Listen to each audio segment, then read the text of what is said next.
Je reçois souvent le commentaire: «Je comprends très bien le français, mais le problème, c'est que je ne parle pas». C'est une situation très commune quand on apprend une langue.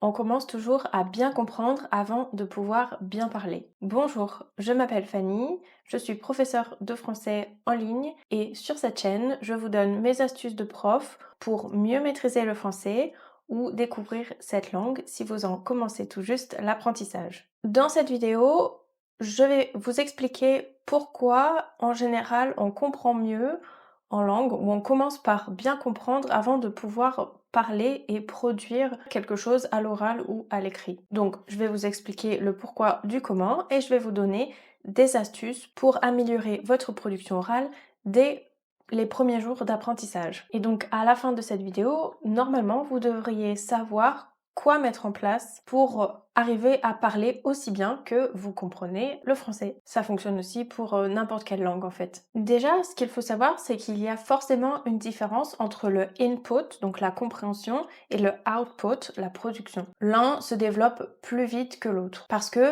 le cerveau traite d'abord passivement avant de produire activement. Ce qui, en général, vous aide à comprendre assez rapidement lors de l'apprentissage d'une langue, c'est le comprehensible input ou le input compréhensible si on doit traduire plus ou moins en français. C'est-à-dire que vous allez absorber des messages qui sont juste au-dessus de votre niveau de production orale par exemple et le cerveau va plus facilement les intégrer de manière passive, juste parce que c'est légèrement au-dessus de votre niveau actuel de production. Donc en termes d'efforts cognitifs, comprendre, ça demande beaucoup moins d'efforts que de pouvoir produire une phrase correcte. Si vous pensez au bébé, par exemple, quand vous êtes bébé et que vous apprenez votre langue maternelle, vous absorbez d'abord énormément de contenu, enfin les gens vous parlent, vous pouvez plus ou moins comprendre au fur et à mesure, avant même de pouvoir produire. La production, elle arrive après plus d'un an. Donc c'est pour ça que c'est complètement normal de comprendre avant de produire. Le cerveau doit d'abord reconnaître avant de pouvoir formuler quelque chose. Ensuite, donc comme je le disais, la charge cognitive est très différente entre la compréhension et la production. La production langagière demande beaucoup plus d'efforts et de ressources cognitives que la compréhension. Lorsqu'on produit une phrase, le cerveau doit choisir les bons mots, appliquer la grammaire, les règles de grammaire, plus ou moins correctement, former la bonne prononciation, donc bien utiliser les règles de phonétique, et aussi en temps réel structurer la phrase. Bien que, évidemment, dans les premiers temps, vous allez peut-être créer la phrase dans votre tête avant de la prononcer, ça se produit normalement plus ou moins en temps réel. Mais ça signifie aussi que produire force le traitement profond et améliore l'apprentissage. C'est en produisant que vous allez encore plus mémoriser puisque vous faites un effort cognitif d'autant plus important.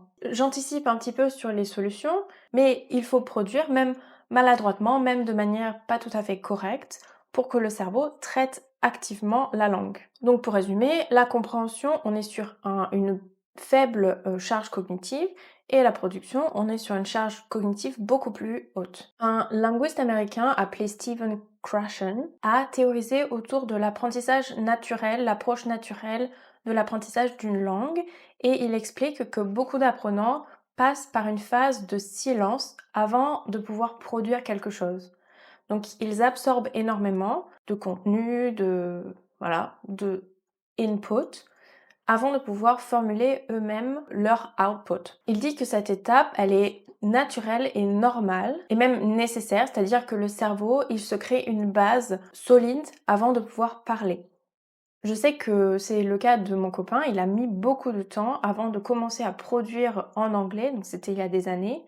Il a absorbé énormément de contenu avant de se sentir à l'aise et d'avoir assez de input, de stock de mots, de stock de phrases, etc., de règles de grammaire pour pouvoir parler. Donc, ne croyez pas que c'est un problème de passer un temps plus ou moins long à juste absorber du contenu. C'est une étape normale du cerveau qui apprend une langue. Et la production arrivera, on va voir comment on peut l'activer un peu plus rapidement. Ensuite, il y a un quatrième facteur qui rentre en compte, c'est l'affect, les émotions autour de la production de phrases et de mots dans une langue étrangère. Plus vous aurez peur de faire des erreurs et moins vous aurez envie de parler.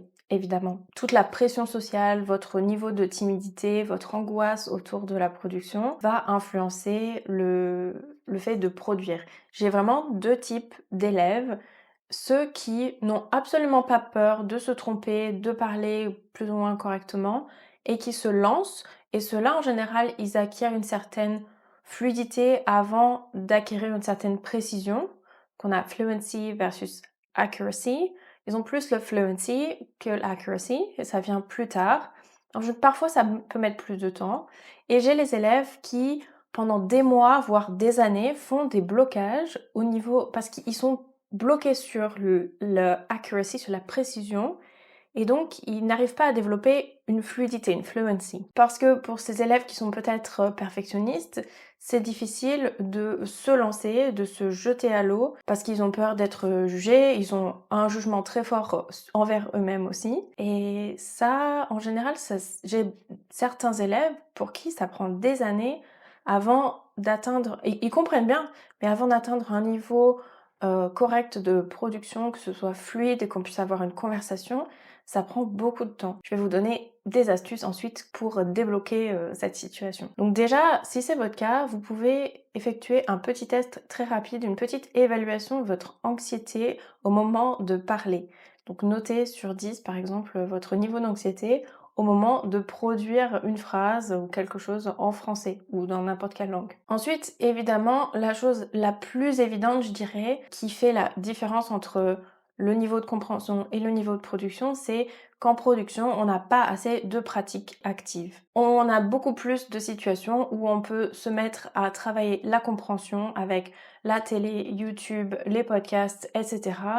Mais il n'y a pas beaucoup de situations normalement quand on apprend une langue où on peut produire et même avoir du feedback. Encore moins avoir du feedback. Je vous conseille de continuer à regarder cette vidéo pour toutes mes astuces, justement pour intégrer beaucoup plus de pratiques actives de production orale dans votre quotidien, même si vous ne vivez pas en France, même si vous n'avez pas accès à un locuteur natif. Un autre principe en apprentissage de langue étrangère, c'est celui des fossilisations cognitives, c'est-à-dire que quand on n'a pas assez de pratique pour produire quelque chose à l'oral, on a tendance à fossiliser des formes incorrectes. Et plus on fossilise des formes incorrectes, et moins on a envie d'essayer de parler en général. Une autre chose qui peut expliquer la différence de niveau entre compréhension et production, c'est l'écart en termes de planification que demandent l'écoute et la lecture par rapport à la production, écrite ou orale. En fait, le cerveau, en compréhension, il peut anticiper ce qu'il ne peut pas faire sans entraînement avec la production. C'est-à-dire que si vous entendez une phrase pour laquelle vous ne connaissez que 3 mots, ou vous ne comprenez que 3 mots, le cerveau, il va connecter les mots ensemble pour faire une phrase qui a du sens. Donc si vous écoutez la phrase hier je suis allée au marché, vous connaissez hier aller marcher et vous faites du sens avec les ressources de votre cerveau. Mais par contre, lorsqu'il s'agit de produire ce contenu, si vous n'avez que hier aller et marcher, ça sera impossible, quasiment impossible de faire une phrase correcte et compréhensible, sans parler comme Tarzan. Donc, quelles sont les solutions pour améliorer efficacement la production, notamment à l'oral? La numéro 1, je pense que si vous regardez mes vidéos depuis un petit moment, vous m'avez entendu en parler, le shadowing. Le shadowing, c'est la répétition immédiate de contenu que vous entendez. Donc vous allez répéter à voix haute, c'est vraiment important à voix haute pour pouvoir travailler en même temps les muscles de la bouche qui sont responsables de la production des sons, travailler le rythme. Vous prenez du contenu natif, ça c'est important, et vous vous entraînez à répéter immédiatement ou juste après à voix haute. La neurolinguistique montre que le shadowing active les aires motrices et auditives simultanément. Donc le cerveau crée des connexions directes entre son et articulation. Et au final, ça réduit le temps de planification, c'est-à-dire que vous allez réduire le temps où vous produisez une phrase, ça va devenir de plus en plus fluide. Donc vous accélérez le processus de fluency avec la modélisation. Donc en général, quand vous faites du shadowing, vous ne pensez pas à la grammaire, vous reproduisez une sorte de mélodie et vous n'avez pas le temps non plus de traduire mentalement mot pour mot entre votre langue maternelle et le français.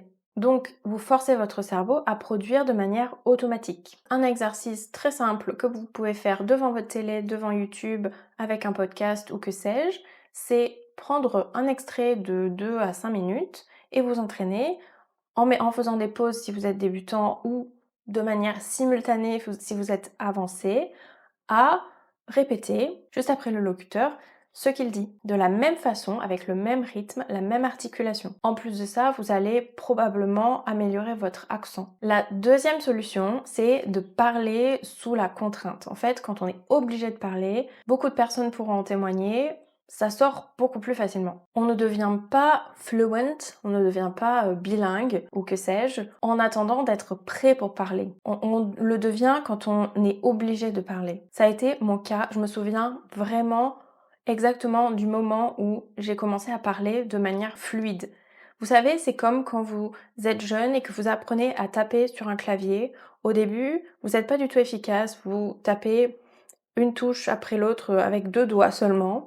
Et puis un jour, vous vous forcez à mettre tous les doigts et à vraiment être efficace dans votre façon de taper sur le clavier. Et puis ça vient tout seul. Et bien là, c'était pareil. J'avais 16 ans, j'étais en voyage d'été, ou je sais plus comment ça s'appelait, en camp d'été en Écosse, dans une famille. Et puis un soir, je sais pas, j'ai commencé une conversation avec ma mère d'accueil, enfin la personne qui m'accueillait, et j'ai commencé à me forcer à produire comme ça des phrases.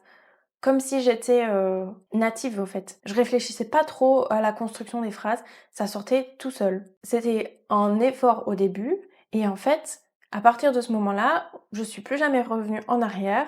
J'ai commencé à produire de manière beaucoup plus fluide parce que j'étais obligée à ce moment-là d'avoir une conversation.